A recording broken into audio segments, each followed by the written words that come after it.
बृहस्पतिवार व्रत कथा। प्राचीन समय की बात है। भारत में एक राजा राज्य करता था। वह बड़ा प्रतापी तथा दानी था। वह नित्य प्रतिदिन मंदिर में वह दर्शन करने जाता था।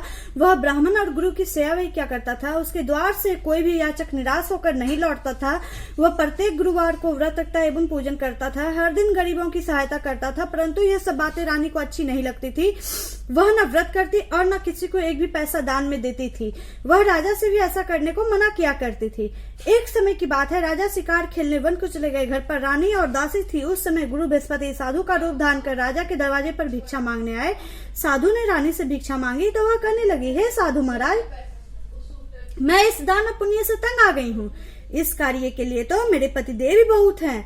अब आप ऐसी कृपा करें कि सारा धन नष्ट हो जाए तथा मैं आराम से रह सकूं। साधु रूपी बृहस्पति देव ने कहा, हे देवी, तुम बड़ी विचित्र हो। संतान और धन से कोई दुख नहीं होता है। इसको सभी चाहते हैं। पापी भी पुत्र और धन की इच्छा करता है। अगर तुम्हारे पास धन अधिक है तो भूखे मनुष्य को भोजन कराओ, प्याओ लगवाओ, ब्राह्मणों को दान दो, धर्मशालाएं बनवाओ, कुआं, तालाब, बाड़ी, बाग, बगीचे आदि का निर्माण कराओ तथा निर्धनों की कुंवारी कन्याओं का विवाह कराओ, साथ ही यज्ञ आदि करो। इस प्रकार के कर्मों से आपके कुल का और आपका नाम परलोक में सार्थक होगा एवं स्वर्ग की प्राप्ति होगी। परंतु रानी साधु की इन बातों से खुश नहीं हुई। उसने कहा, हे साधु महाराज, मुझे ऐसे धन की आवश्यकता नहीं जिसको मैं अन्य लोगों को दान दूं तथा जिसको रखने और संभालने में ही मेरा सारा समय नष्ट हो जाए। साधु ने कहा, हे देवी, यदि तुम्हारी ऐसी इच्छा है तो जैसा मैं तुम्हें बताता हूँ तुम वैसा ही करना। बृहस्पतिवार के दिन घर को गोबर से लीपना, अपने केसों को पीली मिट्टी से धोना, केसों को धोते समय स्नान करना, राजा से कहना वह हजामत करवाए, भोजन में मांस मंदिरा खाना, कपड़ा धोबी के यहाँ धुलने देना। इस प्रकार 7 बृहस्पतिवार करने से तुम्हारा धन नष्ट हो जाएगा। यह कहकर साधु महाराज रूपी बृहस्पति देव अंतर्धान हो गए। रानी ने साधु के कहने के अनुसार 7 बृहस्पतिवार तक वैसा ही करने का विचार किया। साधु के बताए अनुसार कार्य करते हुए केवल 3 बृहस्पतिवार ही बीते थे कि उसकी समस्त धन संपत्ति नष्ट हो गई। भोजन के लिए दोनों समय परिवार तरसने लगा तथा सांसारिक भोगों से दुखी रहने लगा। तब वह राजा रानी से कहने लगा कि तुम यहाँ पर रहो, मैं दूसरे देश को जाता हूँ, क्योंकि यहाँ पर मुझे सभी मनुष्य जानते हैं, इसलिए मैं यहाँ कोई कार्य नहीं कर सकता। अब मैं परदेश जा रहा हूँ, वहीं कोई काम धंधा करूंगा, शायद हमारे भाग्य बदल जाए। ऐसा कहकर राजा परदेश चला गया। वह वहाँ जंगल से लकड़ी काट कर लाता और शहर में बेचता। इस तरह जीवन व्यतीत करने लगा। इधर राजा के बिना रानी और दासियां दुखी रहने लगी। किसी दिन भोजन मिलता और किसी दिन जल पीकर ही रह जाती। एक समय रानी और दासियों को 7 दिन बिना भोजन के व्यतीत करना पड़ा। तो रानी ने अपनी दासी से कहा, हे दासी, यहाँ पास ही के नगर में मेरी बहन रहती है। वह बड़ी धनवान है। तू उसके पास जा और वहां से 5 सेर बेजा मांग कर ले आ, जिससे कुछ समय के लिए गुजर हो जाएगा। दासी रानी की बहन के पास गई। रानी की बहन उस समय पूजा कर रही थी। बृहस्पतिवार का दिन था। दासी ने रानी की बहन से कहा, हे रानी, मुझे आपकी बहन ने भेजा है, मुझे 5 सेर बेजर दे दो। दासी ने यह बात अनेक बार कही, परंतु रानी की बहन ने कोई उत्तर नहीं दिया, क्योंकि वह उस समय बृहस्पतिवार की कथा सुन रही थी। जब दासी को रानी की बहन से कोई उत्तर नहीं मिला तो वह बहुत दुखी हुई। उसे क्रोध भी आया। वह लौटकर रानी से बोली, हे रानी, आपकी बहन तो बहुत ही घमंडी है। वह छोटे लोगों से बात भी नहीं करती। मैंने उससे कहा तो उसने कोई उत्तर नहीं दिया। मैं वापस चली आई। रानी बोली, हे दासी, उसमें उसका कोई दोष नहीं है। जब बुरे दिन आते हैं तब कोई सहारा नहीं देता। अच्छे बुरे का पता विपत्ति में ही लगता है। जो ईश्वर की इच्छा की वही होगा। यह सब हमारे भाग्य का दोष है। उधर रानी की बहन ने सोचा कि मेरी बहन की दासी आई थी, परंतु मैं उससे नहीं बोली, इससे वह बहुत दुखी हुई होगी। अथा कथा सुन और विष्णुवाहन का पूजन समाप्त कर अपनी बहन के घर आई और कहने लगी, हे बहन, मैं बृहस्पतिवार का व्रत कर रही थी। तुम्हारी दासी हमारे घर गई थी, परंतु जब तक कथा होती है तब तक हम लोग न उठते हैं न बोलते हैं, इसलिए मैं नहीं बोली। कहो दासी, क्यों गई थी? रानी बोली, बहन, हमारे घर अनाज नहीं था। वैसे तुमसे कोई बात छिपी नहीं है, इस कारण मैंने दासी को तुम्हारे पास 5 सेर बेजर लेने के लिए भेजा था। रानी की बहन बोली, बहन देखो, बृहस्पति भगवान सबकी मनोकामना पूर्ण करते हैं। देखो, शायद तुम्हारे घर में अनाज रखा हो। यह सुनकर दासी घर के अंदर गई। वहां उसे घड़ा भेजर का भरा मिल गया। उसी बड़ी हैरानी हुई, क्योंकि उसने एक एक बर्तन देख लिया था। उसने बाहर आकर नानी को बताया। दासी अपनी रानी से कहने लगी, हे रानी, देखो वैसे जब हमको अन्न नहीं मिलता तो हम रोज ही व्रत करते हैं। अगर इनसे व्रत की विधि और कथा पूछ ली जाए तो उसे हम भी क्या करेंगे। दासी के कहने पर रानी ने अपनी बहन से बृहस्पतिवार व्रत के बारे में पूछा। उसकी बहन ने बताया, हे रानी बहन, बृहस्पतिवार को सूर्योदय से पूर्व उठकर स्नान करके बृहस्पतिवार का व्रत करना चाहिए, लेकिन उस दिन सिर नहीं धोना चाहिए। बृहस्पतिवार के व्रत में चने की दाल और मुनक्का से विष्णु भगवान का केले के वृक्ष की जड़ में पूजन करें तथा दीपक जलावे। उस दिन एक ही समय भोजन करें, भोजन पीले खाद्य पदार्थ का करें तथा कथा सुने। इस प्रकार करने से गुरु भगवान प्रसन्न होते हैं, अन्न पुत्र धन देते हैं, मनोकामना पूर्ण करते हैं। व्रत और पूजन की विधि बताकर रानी की बहन अपने घर लौट गई। रानी और दासी दोनों ने निश्चय किया कि बृहस्पति देव भगवान का पूजन जरूर करेंगे। 7 दिन बाद जब बृहस्पतिवार आया तो उन्होंने व्रत रखा। घुड़साल में जाकर चना और गुड़ बीन लाई तथा उसकी दाल से केले की जड़ तथा विष्णु भगवान का पूजन किया। अब भोजन पीला कहाँ से आए। दोनों बड़ी दुखी हुई, परंतु उन्होंने व्रत किया था, इस कारण बृहस्पति देव भगवान प्रसन्न थे। एक साधारण व्यक्ति के रूप में रथाल में सुंदर पीला भोजन लेकर आए और दासी को देकर बोले, हे दासी, यह भोजन तुम्हारे और रानी के लिए है, तुम दोनों करना। दासी भोजन पाकर बड़ी प्रसन्न हुई और रानी से बोली, रानी जी भोजन कर लो। रानी को भोजन आर्य के बारे में कुछ पता नहीं था, इसलिए वह दासी से बोली, जा तू ही भोजन कर, क्यों तुम्हारी व्यर्थ में हंसी उड़ाती है। दासी बोली, एक व्यक्ति भोजन दे गया है। रानी कहने लगी, वो भोजन तेरे लिए ही दे गया है, तू ही भोजन कर। दासी ने कहा, वह व्यक्ति हम दोनों के लिए 2 थाल भोजन दे गया है, इसलिए मैं और आप दोनों ही साथ साथ भोजन करेंगी। दोनों ने गुरु भगवान को नमस्कार कर भोजन प्रारंभ किया। उसके बाद से प्रत्येक बृहस्पतिवार को गुरु भगवान का व्रत पूजन करने लगी। बृहस्पति भगवान की कृपा से उनके पास धन हो गया, परंतु रानी फिर पहले की तरह आलस्य करने लगी। तब दासी बोली, देखो रानी, तुम पहले भी इस प्रकार आलस्य करती थी, तुम्हें धन के रखने में कष्ट होता था, इस कारण सभी धन नष्ट हो गया। अब गुरु भगवान की कृपा से धन मिला है तो फिर तुम्हें आलस्य होता है। बड़ी मुसीबतों के बाद हमने यह धन पाया है, इसलिए हमें दान पुण्य करना चाहिए। तुम भूखे मनुष्य को भोजन कराओ, प्याव लगवाओ, ब्राह्मणों को दान दो, धर्मशालाएं बनवाओ, कुआं, तालाब, बाड़ी, बागीचे आदि का निर्माण करवाओ, मंदिर, पाठशाला बनवा कर दान दो, कुंवारी कन्याओं का विवाह कराओ। साथ धन को शुभ कार्यों में खर्च करो, जिससे तुम्हारे कुल का यश बढ़े तथा स्वर्ग प्राप्त हो। अब पितृ प्रसन्न हो। दासी की बात मानकर रानी ने इसी प्रकार के कर्म करने प्रारंभ किए, जिससे उनका काफी यश फैलने लगा। एक दिन रानी और दासी आपस में विचार करने लगी कि ना जाने राजा किस दशा में होंगे, उनकी कोई खोज खबर नहीं है। गुरु भगवान से उन्होंने प्रार्थना की और भगवान ने रात्रि में राजा को सपने कहा, हे राजा, उठ, तेरी रानी तुझको याद करती है, अब अपने देश को लौट जा। राजा प्रातः काल उठकर जंगल से लकड़ियां काट कर लाने के लिए जंगल की ओर चल पड़ा। जंगल से गुजरते हुए वह सोचने लगा, रानी की गलती से उससे कितने दुख भोगने पड़े। राजपाट छोड़कर उसे जंगल में आकर रहना पड़ा। जंगल से लकड़ियां काटकर उन्हें बेचकर गुजारा करना पड़ा। उसी समय उस जंगल में बृहस्पति देव एक साधु का रूप धारण कर आए और राजा के पास आकर बोले, हे लकड़हारे, तुम इस सुनसान जंगल में किस चिंता में बैठे हो, मुझे बतलाओ। यह सुन राजा के नेत्रों में जल भर आया और साधु की वंदना कर बोला, हे प्रभु, आप सब कुछ जानने वाले हैं। इतना कहकर राजा ने साधु को अपनी संपूर्ण कहानी सुना दी। महात्मा दयालु होते हैं। वे राजा से बोले, हे राजा, तुम्हारी पत्नी ने बृहस्पति देव के प्रति अपराध किया था, जिसके कारण तुम्हारी यह दशा हुई। अब तुम किसी प्रकार की चिंता मत करो, भगवान तुम्हें पहले से अधिक धन देंगे। देखो, तुम्हारी पत्नी ने बृहस्पतिवार का व्रत करना प्रारंभ कर दिया है। अब तुम भी बृहस्पतिवार का व्रत करके चने की दाल व गुड़ जल के लोटे में डालकर केले का पूजन करो, फिर कथा कहो, ये सुनो, भगवान तुम्हारी सब कामनाओं को पूर्ण करेंगे। साधु को प्रसन्न देखकर राजा बोला, हे प्रभु, मुझे लकड़ी बेचकर इतना पैसा भी नहीं बचता जिससे भोजन करने के उपरांत कुछ बचा सकूं। मैंने रात्रि में अपनी रानी को व्याकुल देखा है। मेरे पास कोई साधन नहीं जिससे समाचार जान सकूं। फिर मैं बृहस्पति देव की क्या कहानी कहूँ, मुझको तो कुछ भी मालूम नहीं है। साधु ने कहा, हे राजा, तुम किसी बात की चिंता मत करो। बृहस्पतिवार के दिन तुम रोजाना की तरह लकड़ियां लेकर शहर में जाओ, तुम्हें रोज से 2 गुना धन प्राप्त होगा, जिससे तुम भली भांति भोजन कर लोगे तथा बृहस्पति देव की पूजा का सामान भी आ जाएगा। बृहस्पतिवार की कथा इस प्रकार है। बृहस्पति देव की कथा। प्राचीन काल में एक बहुत ही निर्धन ब्राह्मण था। उसके कोई संतान नहीं थी। वह नित्य पूजा पाठ करता, परंतु उसकी स्त्री बहुत मनता के साथ रहती थी। वह न स्नान करती और न किसी देवता का पूजन करती। प्रातः काल उठते ही सर्वप्रथम भोजन करती, बाद में कोई अन्य कार्य करती। ब्राह्मण देवता बहुत दुखी रहते थे। पत्नी को बहुत समझाते, किंतु उसका कोई परिणाम न निकलता। भगवान की कृपा से ब्राह्मण की स्त्री की कन्या उत्पन्न हुई। वह कन्या अपने पिता के घर में बड़ी होने लगी। वह बालिका प्रातः स्नान करके भगवान विष्णु का जप करती। वह बचपन से ही बृहस्पतिवार का व्रत भी करने लगी। पूजा पाठ समाप्त कर स्कूल जाती तो अपनी मुट्ठी में जौ भर कर ली जाती और पाठशाला जाने के मार्ग में डालती जाती। वही जौ स्वर्ण के हो जाते तो लौटते समय उनको बिनकर घर ले आती। एक दिन वह बालिका सूप में उन सोने के जौ को फटक कर साफ कर रही थी।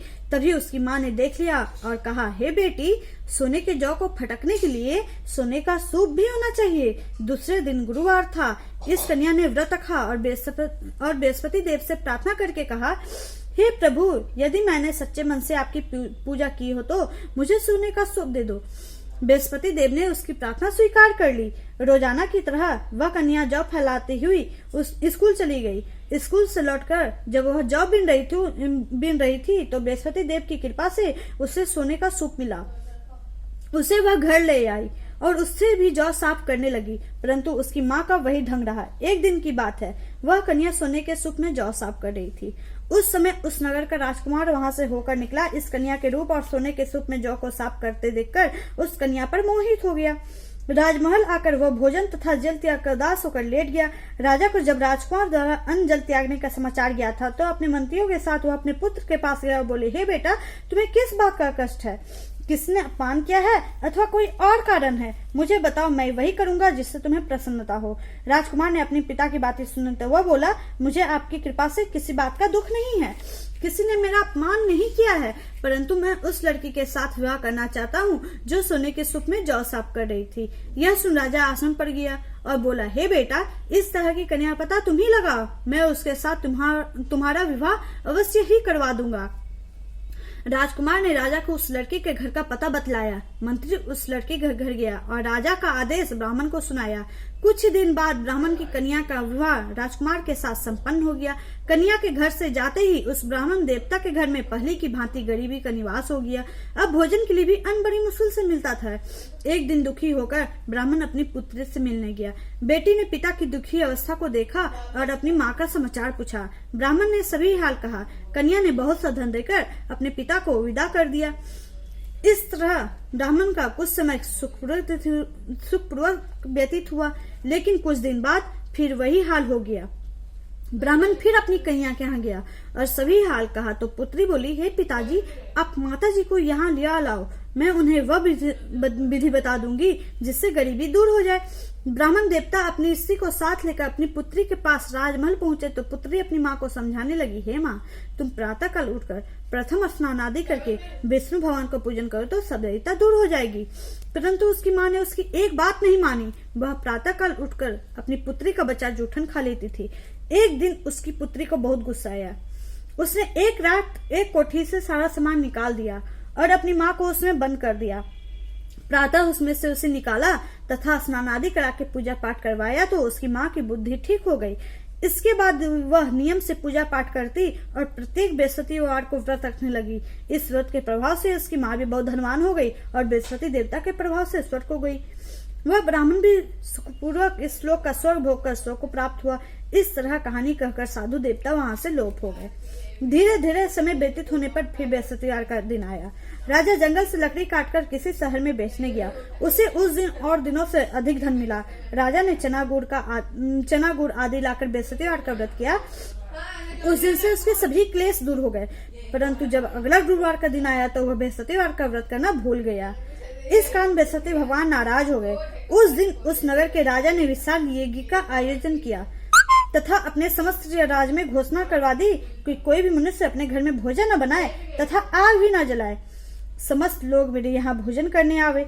इस आज्ञा को जो नहीं मानेगा उसको फांसी की सजा दी जाएगी। राजा की आज्ञा अनुसार राज्य के सभी वासी राजा के भोज में सम्मिलित हुए, लेकिन लकड़हारा कुछ देर से पहुंचा, इसलिए राजा उसको अपने साथ महल में ले गए। जब राजा लकड़हारे को भोजन करा रहे थे तो रानी की दृष्टि उस खूंटी पर पड़ी जिस पर उसका हार लटका हुआ था। उसे हार खूंटी पर लटका दिखाई नहीं दिया। रानी को निश्चय हो गया कि मेरा हार उस लकड़हारे ने चुरा लिया है। उसी समय सैनिक बुलवाकर उसको जेल में डलवा दिया। जब लकड़हारा जेल खाने में गया तो बहुत दुखी होकर विचार करने लगा कि ना जाने कौन से पूर्व जन्म के कर्म से मुझे यह दुख प्राप्त हुआ है, और उसी साधु को याद करने लगा जो जंगल में मिला था। तत्काल बृहस्पतिदेव साधु के रूप में प्रकट हो गए। उसकी दशा को देखकर कहने लगे, अरे मूर्ख, तूने बृहस्पति देवता की कथा नहीं की, इसी कारण तुझे यह दुख प्राप्त हुआ है। अब चिंता मत कर। बृहस्पतिवार के दिन जेल खाने के दरवाजे पर 4 पैसे पड़े मिलेंगे, उनसे तू बृहस्पति देव की पूजा करना तो तेरे सभी कष्ट दूर हो जाएंगे। अगले बृहस्पतिवार उसे जेल के द्वार पर 4 पैसे पड़े मिले। राजा ने पूजा का सामान मंगाकर कथा कही और प्रसाद बांटा। उसी रात्रि को बृहस्पति देव ने उस नगर के राजा को सपने कहा, हे राजा, तूने जिस आदमी को जेल खाने में बंद कर दिया है वह निर्दोष है, वह राजा है, उसे छोड़ देना। रानी का हार उसी खूंटी पर लटका हुआ है। अगर तू ऐसा नहीं करेगा तो मैं तेरे राज्य को नष्ट कर दूंगा। राजा प्रातः काल उठा और खूंटी पर हार टंगा देकर लकड़हारे को बुलाकर क्षमा मांगी तथा राजा को योग्य सुंदर वस्त्र आभूषण भेंट कर उसे विदा किया। गुरुदेव की आज्ञा अनुसार राजा अपने नगर को चल दिया। राजा जब नगर के निकट पहुंचा तो उसे बड़ा ही आश्चर्य हुआ। नगर में पहले से अधिक बाग, तालाब, कुएं, बहुत सी धर्मशालाएं, मंदिर आदि बने हुए थे। राजा ने पूछा, यह किसका बाग और धर्मशाला है? तब नगर के सब लोग कहने लगे कि यह सब रानी और दासी द्वारा बनवाए गए हैं। राजा को आश्चर्य हुआ, गुस्सा भी आया।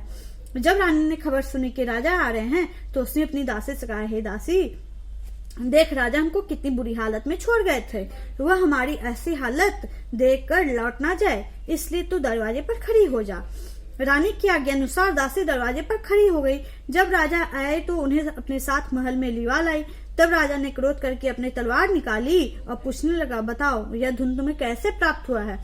तब रानी ने बताया, हमें यह सब धन बृहस्पति देव के व्रत के प्रभाव से प्राप्त हुआ है।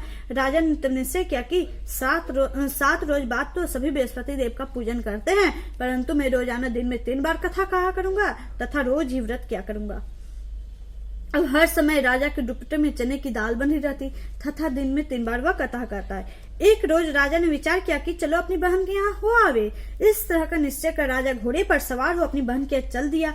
मार्ग में उसने देखा कि कुछ आदमी एक मुर्दे को लिए जा रहे हैं। उन्हें रोककर राजा कहने लगा, अरे भाइयों, मेरी बृहस्पतिवार की कथा सुन ले। वे बोले, लो माँ, तो आदमी मर गया है, इसको अपनी कथा की पड़ी है। परंतु कुछ आदमी बोले, अच्छा कहो हम तुम्हारी कथा भी सुनेंगे।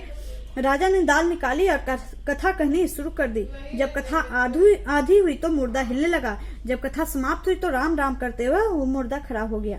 राजा आगे बढ़ा, उसे चलते चलते शाम हो गई। आगे मार्ग में उसे एक किसान खेत में हल चलाता मिला। राजा उससे बोला, अरे भैया, तुम मेरी बृहस्पतिवार की कथा सुन लो। तो किसान बोला, जब तक मैं तेरी कथा सुनूंगा तब तक 4 हरैया जोत लूंगा। जा अपनी कथा किसी और को सुनाना। राजा आगे चलने लगा। राजा के हटते ही बैल पछाड़ खाकर गिर गए तथा किसान के पेट में बहुत जोर से दर्द होने लगा। उसी समय किसान की पत्नी रोटी लेकर आई। उसने जब यह देखा तो अपने पुत्र से सब हाल पूछा। बेटे ने सभी हाल बता दिया। बुढ़िया दौड़ी दौड़ी उस घुड़सवार के पास गई और उससे बोली, मैं तेरी कथा सुनूंगी तो अपनी कथा मेरे खेत पर ही चलकर कहना।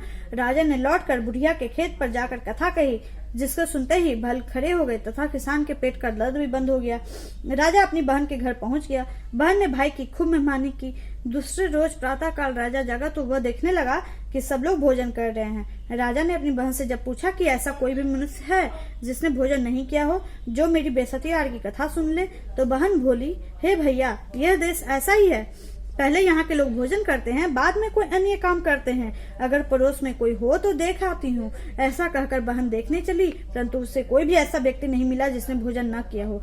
फिर वह एक कुम्हार के घर गई जिसका लड़का बीमार था। उससे मालूम हुआ उसके यहाँ 3 दिन से किसी ने भोजन नहीं किया है। रानी ने अपने भाई की कथा सुनने के लिए कुम्हार से कहा, वह तैयार हो गया।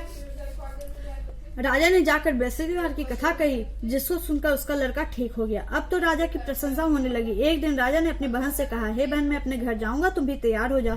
राजा की बहन ने अपने सास से अपने भाई के साथ जाने की आज्ञा मांगी। सास बोली, चली जा, परंतु अपने लड़कों को मत ले जाना, क्योंकि तेरे भाई को कोई संतान नहीं होती है। बहन ने अपने भाई से कहा, हे भैया, मैं तो चलूंगी, परंतु कोई बालक नहीं जाएगा। राजा ने कहा, जब कोई बालक नहीं चलेगा तो तुम ही जाकर क्या करोगी? दुखी मन से राजा अपने नगर को लौट आया। राजा ने अपनी रानी से कहा, हम निसंतान हैं, इसलिए कोई हमारे घर आना पसंद नहीं करता। इतना कहा वो भोजन आदि किए सैया पर लेट गया। रानी बोली, हे प्रभु, बृहस्पति देव ने हमें सब कुछ दिया है, वे हमें संतान भी अवश्य देंगे। उसी रात बृहस्पति देव ने राजा को सपने कहा, हे राजा, उठ, सभी सोच त्याग दे, तेरी रानी गर्भवती है। राजा को यह जानकर बड़ी खुशी हुई। 9वें महीने रानी के गर्भ से एक सुंदर पुत्र पैदा हुआ। जब राजा की बहन ने यह शुभ समाचार सुना तो वह बहुत खुश हुई तथा बधाई लेकर अपने भाई के यहाँ आई। तभी रानी ने कहा, घोड़ा चढ़कर नहीं आई, गधा चढ़ी आए। राजा की बहन बोली, भाई मैं इस प्रकार ना कहती तो तुम्हें औलाद कैसे मिलती। बृहस्पति देव ऐसे ही हैं, जिसके मन में जो कामनाएं रहती हैं सभी को पूर्ण करते हैं। जो सद्भावना पूर्वक बृहस्पतिवार का व्रत करता है एवं कथा पढ़ता है अथवा सुनता है और दूसरों को सुनाता है, बृहस्पति देव उसकी सभी मनोकामनाएं पूर्ण करते हैं। बृहस्पति देव उनकी सदैव रक्षा करते हैं। जो संसार में सद्भावना व सच्चे हृदय से बृहस्पति देव का पूजन करते हैं, उनकी सभी मनोकामनाएं उसी प्रकार पूर्ण होती है जैसे रानी और राजा ने बृहस्पति देव की कथा का गुणगान किया। उनकी सभी इच्छाएं बृहस्पति देव ने पूर्ण की। मनुष्य को हृदय से उनका मनन करते हुए जय जयकार करना चाहिए। बोलो बृहस्पति भगवान की जय, बोलो विष्णु भगवान की जय।